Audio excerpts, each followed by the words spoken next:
Ladies and gentlemen, the President of the United States.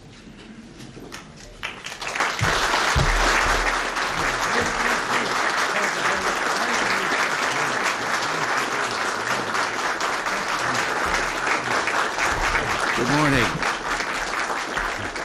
Good morning, and welcome to the White House. This morning we're honoring an American patriot, Raymond Weeks of Birmingham, Alabama. For more than 50 years, Mr. Weeks has exemplified the finest traditions of American volunteerism by his unselfish service to his country. As director of the National Veterans Day celebration in Birmingham for the past 36 years, Raymond Weeks, a World War II veteran himself, has devoted his life to serving others, his community, the American veteran, and his nation. He was the driving force behind the congressional action which in 1954 established this special holiday as a day to honor all American veterans. It's a pleasure for me to present Mr. Weeks the Presidential Citizens Medal given to those who have made outstanding contributions to their country. And Mr. Weeks, in honoring you, we honor the ideals that we hope to live up to. Your country is mighty grateful for what you've done. Now,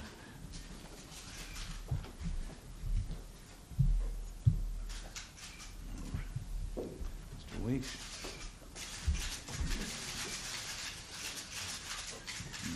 Mrs. Weeks, I'm going to hand you the case because I can't do this with one hand. Thank you, Mr. President. Thank you. On behalf of the combined veterans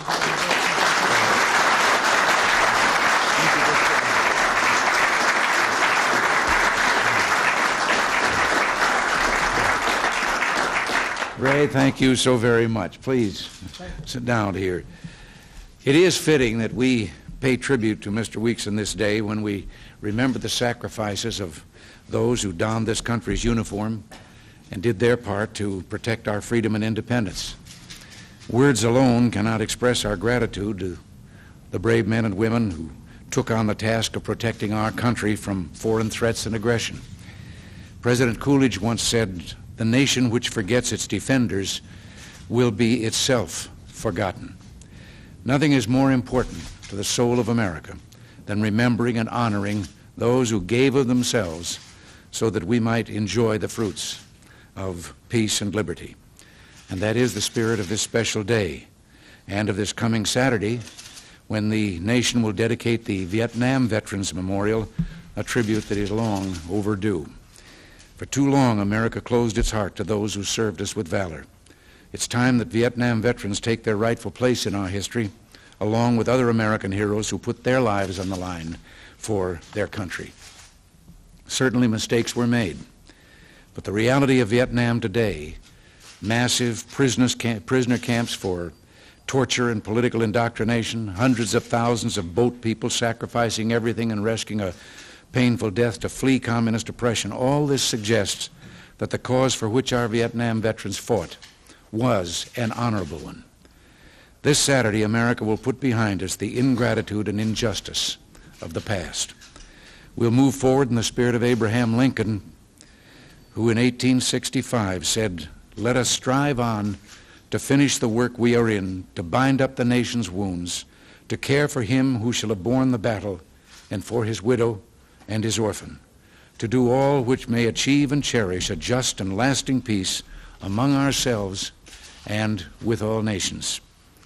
And although we'll be putting the divisiveness of Vietnam behind us, we will not forget those who are still unaccounted for. Today I renew my pledge to the families of those listed as missing in action that this nation will work unceasingly until a full accounting is made. It's our sacred duty, and we will never forget them. Along with Raymond Weeks, I may be one of the few people in this room who remembers when Veterans Day was called Armistice Day, commemorating the armistice that ended the First World War on the 11th hour of the 11th day of the 11th month of the year in 1918. And I might add, I not only remember when it was called that day, I guess we may be the only ones that were on the streets in the wild celebration of the first and actual Armistice Day when it was signed. Armistice Day honored those who gave their lives in the war to end all wars, a day of hope that they had not given their lives in vain. But within a few years, and in spite of an impressive effort on the part of the Western democracies to limit arms and to outlaw war, aggressors rearmed and war came again. Ironically, Armistice Day was made a legal holiday in the United States in 1938, just 1 year before a second and more terrible conflagration swept across Europe. Winston Churchill labeled it the unnecessary war because he said there never was a war more easy to stop. And no man had more right to say that than Winston Churchill. He had fought the illusions that led to war, pleaded with his countrymen to recognize and arm against this expanding totalitarian war machine, pleaded with his countrymen to be strong and to have courage, not because he wanted war, but because this was the only way to preserve peace. Yet for all this, Churchill was castigated as a warmonger. Even after war broke out in Asia and in Europe, our own country was slow to take the steps necessary to defend itself. Warning us of the impending crisis, a young Harvard student, John Fitzgerald Kennedy, wrote a book titled Why England Slept. His thoughtful study holds as true now, 42 years later, as when it was first published. After describing how a dictatorship with a controlled press and the power to silence political opposition can carry on a vigorous arms program, he noted, in contrast, in a democracy, the cry of warmonger will discourage any politician who advocates a vigorous arms policy. This leaves armaments with few supporters.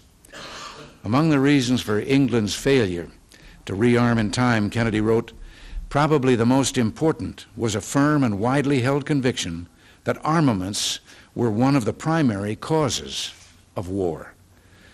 Well, the Western democracies didn't wake up till it was too late. It took Pearl Harbor to shake Americans from their complacency.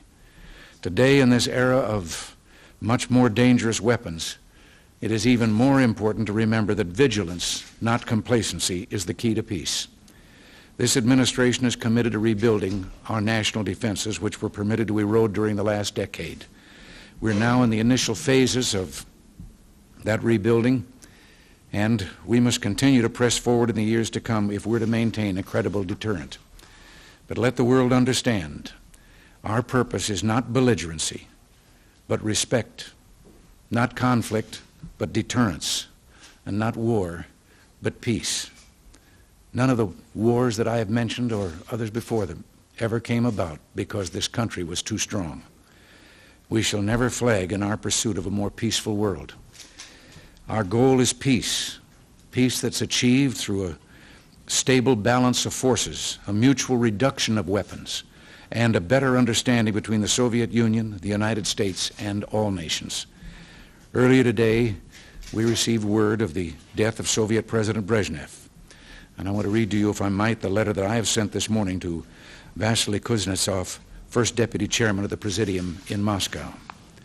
Please accept my condolences on the death of President Leonid Ilyich Brezhnev. President Brezhnev was one of the world's most important figures for nearly 2 decades. May I ask you to convey our sympathies to the President's family. I would also like to convey through you to the Soviet government and people the strong desire of the United States to work toward an improved relationship with the Soviet Union.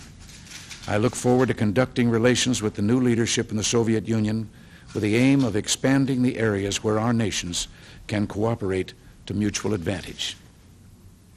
Now, I've said for many years there are fundamental differences between the Soviet system and our own system here in the United States.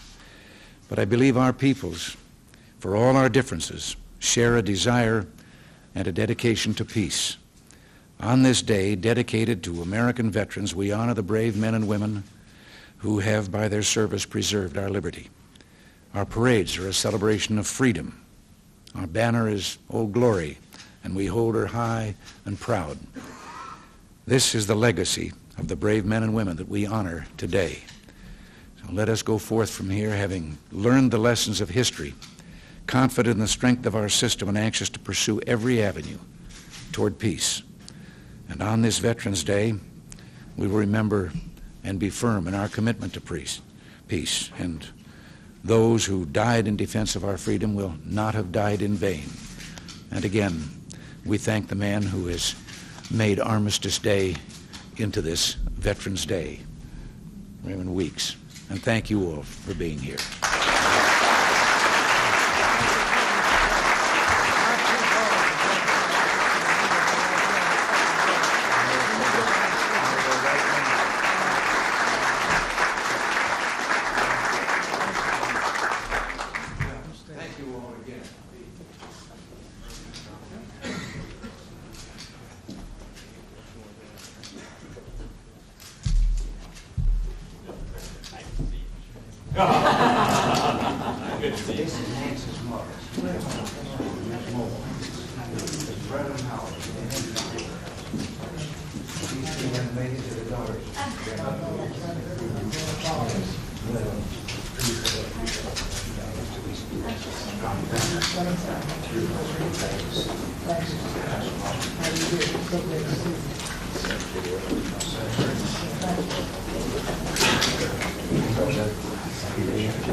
Thanks a lot. Really, we'll be back for you.